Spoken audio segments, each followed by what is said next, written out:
Anda kembali bersama kami dalam editorial sepekan. Kita lanjutkan. Saya ke Pak Faisal Basri lagi ya. Kalau menurut Anda apa solusinya ini ya dengan kondisi seperti itu tadi, pengeluaran besar sementara kemampuan kita tengah tadi itu seperti Anda gambarkan sakit jantung. Nah, kalau saya boleh, kita kan membangun nih manusianya ya. Jadi manusianya ini yang saya sekarang sangat khawatir. Ada 37,2% balita yang stunting, kate, kerdil. Ada 19,6% balita yang berat badannya tidak sesuai dengan usia. Ada 10,2% bayi yang lahir itu berat badannya di bawah normal, di bawah 2,5 kg. Ini bakal jadi beban selamanya sampai akhir hayatnya. Nah, jadi kita potensi kita bagus, penduduk usia mudanya bagus, banyak, tapi ada kira-kira 10%, 15% yang tidak produktif. Nah, kalau saya lihat anggaran untuk kesehatan dan luar biasanya saya respeknya sama Kementerian Kesehatan ya, mereka buka, mereka tidak nutup-nutupi, luar biasa. Jadi ayo kita kerja sama-sama. Mereka sudah punya by name, by address. Jadi tinggal intervensinya. Nah, tapi dananya saya lihat 2017 flat. 3%. Flat gitu. Nggak naik. Pendidikan juga praktis tidak naik. Nah, yang naik itu infrastruktur terus. Nah, ayo kita sama-sama infrastruktur silahkan. Kasih kalau bisa sebagian swasta.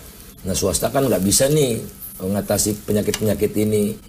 Nah, kalau manusianya sudah beres, baru kita cari pendukung agar manusianya beres. Sekarang era digital. Nah, bangun juga jalan tol di udara. Karena jalan tol di udara ini udah macet. Coba periksa Mbak, sinyalnya berapa di situ? 3 garis paling. Padahal ini di pusat keuangan Indonesia. Studio ini kan, tapi cuma 3 garis. Mau upgrade operating system laptop kita, itu 2 jam habis waktu. Di jalan tol itu 1-3 gitu. Aduh. Nah, bagaimana generasi Y bisa berbisnis digital kalau infrastrukturnya macet, bandwidth-nya harus diperluas. Nah, kalau perlu kita ubah Undang-Undang Dasar, kita amandemen. Karena di Undang-Undang Dasar pasal 33 ayat pendidikan yang 3 bunyinya gitu, bumi, air, dan kekayaan alam yang terkandung di dalamnya, di atasnya enggak. Gitu loh. Nah, jadi ini dunia udah berubah. Jadi perlu keseimbangan lah gitu, perlu keseimbangan. Tapi dari yang Anda sampaikan tadi belum dilakukan sekarang, justru bertentangan. Karena ada rencana, ada palaparing, ada apa, tapi kita nggak rasakan. Di rumah, internetnya lemot. Nggak, khususnya tentang yang kesehatan tadi juga belum terlaksana juga begitu kan. Karena begini loh, mungkin disambung dengan Ibu Afilia nih, infrastruktur sudah dibangun, tapi apa jadinya jika infrastrukturnya itu kan jangka panjang.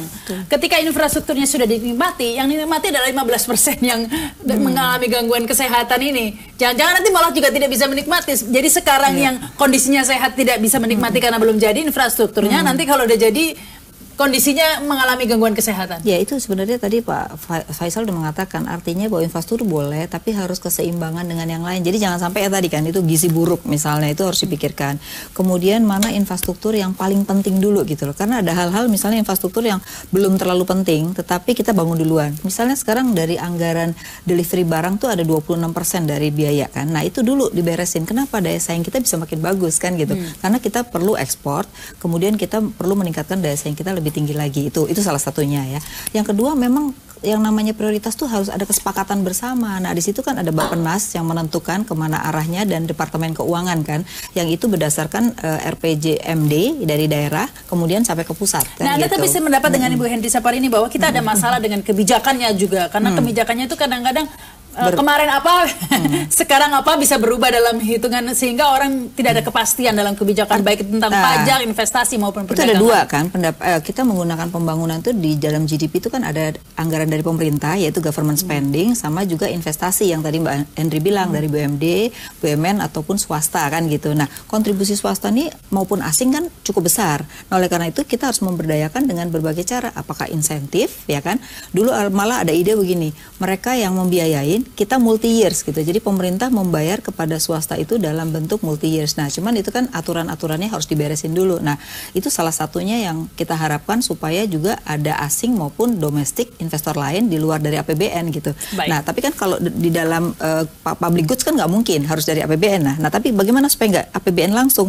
Nah, itu melalui swasta nanti multi years gitu. Nah, itu yang mungkin perlu dipikirkan untuk diperbaiki dalam penggunaan anggaran. Ya kalau dulu sama juga Bung Henry ya, kalau dulu kan saya ingin tanya mengapa kebijakan ini sering berubah-ubah sehingga tidak ada kepastian baik itu. Kalau dulu kan kita ada kestabilan, misalnya ada GBHN yang kita bisa tahu begitu. Nah sekarang ini kita tidak tahu tiba-tiba nanti ada apa harga di Papua, harga BBM atau harga berubah, baik investasi, perdagangan maupun pajak juga tiba-tiba ada kebijakan. Nah ini mengapa seperti itu? Apa yang harus dilakukan? Tentu faktornya banyak ya. Kalau kita lagi ini kan bisa memberi masukan ya, sebenarnya. Kalau kita bicara tentang perencanaan, memang betul sekarang ini kita tidak ada GBHN. Dan kenapa tidak ada GBHN? Karena kita ada perubahan dari sisi politik. Kalau dulu karena kita masih punya MPR sebagai lembaga tertinggi negara yang dia kemudian yang mengesahkan GBHN gitu. Tapi kan sekarang memang politik sudah berubah sehingga tidak ada lagi GBHN dan yang ada adalah PJP, pembangunan jangka panjang dan menengah gitu.